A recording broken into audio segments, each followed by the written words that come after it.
We're here today with James Stovall, who is our Senior Vice President of Solution Design for North America. And James is a leading expert in total talent models. So it's exciting to welcome him to the show today, where we're talking to our talent trailblazers. So tell me, when it comes to being successful with the total talent strategy, what are the key elements that organizations need to think about and have in place? Sure, there's several ways that I can answer that. I think the organizational piece is one interesting one where to your point that we have had historically where HR owns all the things related to full-time talent and procurement has often owned all the things related to contingent, statement of work, independent contractors. But we're seeing a big blend of that's happening where there's more and more stakeholders that are coming together and having joint governance of their talent because of this exact need to be able to be more nimble and to maximize their competitive ability.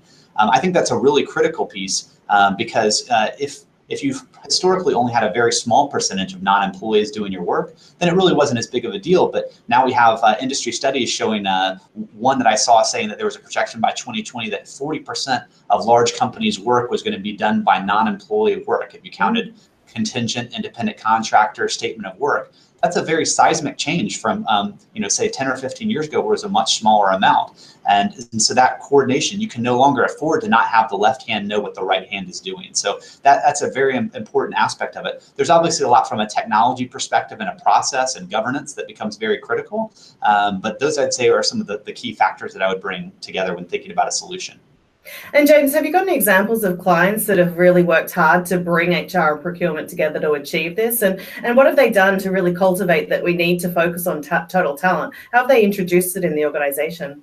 Sure, I can think of many examples, like I said, of people where it was very segmented to do that.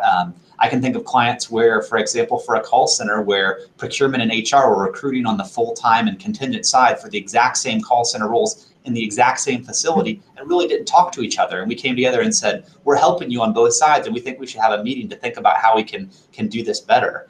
That presented some opportunities. I think about another client where we were having an innovation day and the VP of HR had said to procurement, I'm not even interested in seeing the reports of how much we're spending on contingent labor because that's not in my space. But we went through and made a presentation showing them about how this was coming together and the trends that we were seeing in the market and why we thought it was such an imperative. And this organization is now having full day sessions with procurement and HR together to basically build their talent strategy and have better understanding about how they can work together and chart a very different course for this organization that I think is going to bring them a much different level of success.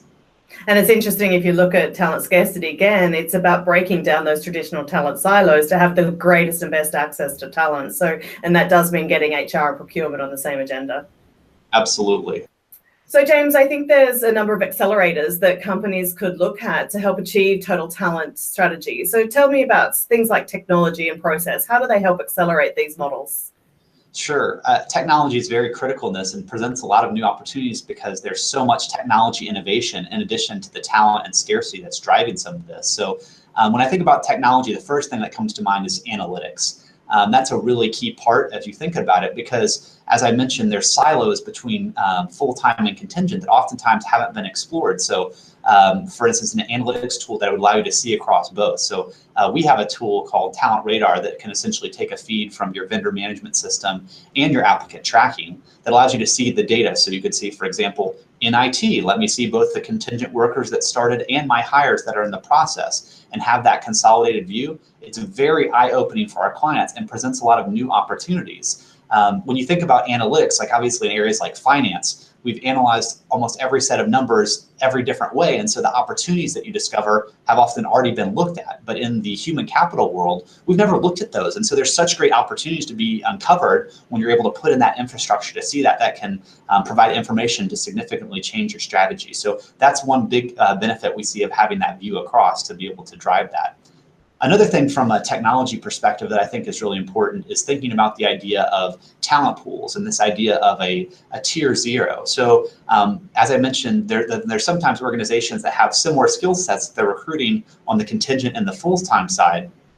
What if they had a talent pool that basically said, these are the people that are qualified to do this and are in this space, and then we can talk to them about the various opportunities and think about that. And it helps from certain ways. One, from just a pure logistics and the sourcing and the cost of doing that by having one talent pool that could be applied on the full-time and the contingent side, but it also presents a better engagement. So for example, I know I need this type of hire, I have a lot of this specific need, I can keep them in a talent pool and keep them warm and perhaps provide them a contingent opportunity until that full-time opportunity. So one, I get that person's service, but also I'm keeping them engaged to prevent my competitor from hiring up very scarce talent segments to do that. So there's multiple benefits of that talent pool.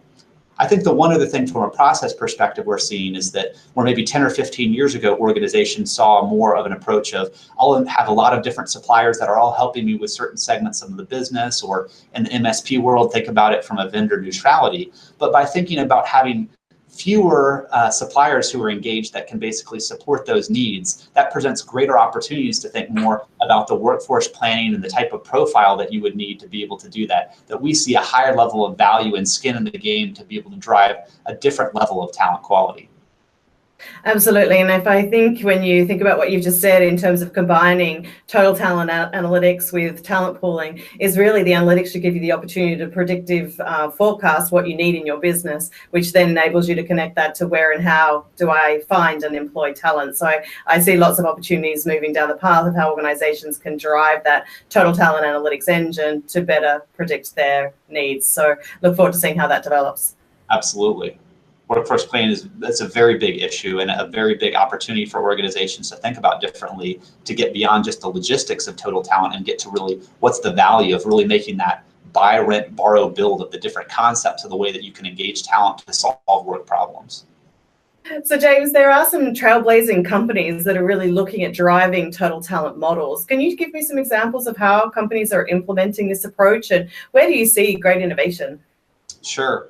Well, there's a lot of clients that have been doing just even light versions of total talent, of thinking through things, for example, like a call center who says, we're going to bring in a large number of contingent workers and have a very intentional temp to perm conversion strategy to think about how they staff their call center and doing that. And we've worked with clients for a while to do that. But to your point, there's a lot of innovation and maturity that's happening to start to think about, could we have talent pools that go across both? And so to say, let's look at our segments and say, for some businesses, obviously there's very little overlap between their full-time and contingent, but for many of the businesses we talk to, there is a significant overlap.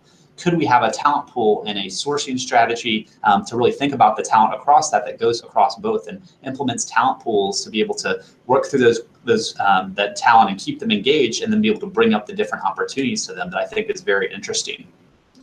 I think there's also a lot of things from a talent perspective of thinking through very different ways of engaging. So we have tools that we're working with that think through everything, for instance, from the scheduling and budgeting. So what if I had a talent pool of, for instance, workers that would be working in shifts, and we could engage them from a shift perspective and not just provide a talent pool to them, but also provide the scheduling, and just say we could tap into people who are qualified for the position. And then when someone calls out, there's an immediate call back to the next person and some infrastructure to be able to support that. I find in general that there's oftentimes not a one-size-fits-all talent strategy that can work for every organization, but it's a very customized solution based on what you're trying to accomplish. Not just what your talent strategy is, but really what is your business strategy and the problems you're trying to address. And James, I think a lot of people think about it's a big bang, I'm going to implement total talent, but listening to you just then is really creating a roadmap and taking opportunities or business pockets where you can look at creating a total talent approach that then might spread and grow in terms of your roadmap in your organization. Is that potentially an easier way for organizations to create a roadmap towards total talent? Absolutely. I think you hit it on the head with roadmap, that to say, we see very few clients who are saying, I want to send out a RFP to engage all my full-time and all my contingent hiring, and let's do it all together. But let me say, the number of clients that we see that are saying, we're buying one segment of our talent strategy, but let us tell you about our vision for total talent. And we want a player that can not only service our immediate need, but also work to our long-term goal of getting to total talent, that we see all the time. And I think that's the most effective way to be able to do that. One, because it allows you to get those quick wins and build momentum for a solution, because you're actually also asking your organization to change, to think about talent and say, I know you want an employee, but by the way, there's better options, and let's talk about the ways that we could engage a different type of worker to have a more successful outcome for you. And so having that change management and thinking through the different pieces, and basically have that roadmap to build over time and kind of use a more agile approach to see some of those wins and grow it over time, rather than trying to do the big bang approach all at once. So James, thank you so much for spending time with us today, being one of our talent trailblazers. Before we wrap up, tell me if there's one piece of advice you could give a company that's looking to trailblaze themselves and explore the opportunities around total talent. What would be your one piece? Sure. I would say to talk to your different leaders and gain that alignment of what that is, both of where you are today and what is your appetite for the future. And to basically look at your strategy and say, here's what we have for a short-term need, but gain alignment on the long-term vision, even if you still have many steps to get there. And having that roadmap is going to be your best bet for success. Great. Thanks, James. I'm going to let you get back to our customers. I'm guessing you've got some calls coming through. So thank you so much for your time today.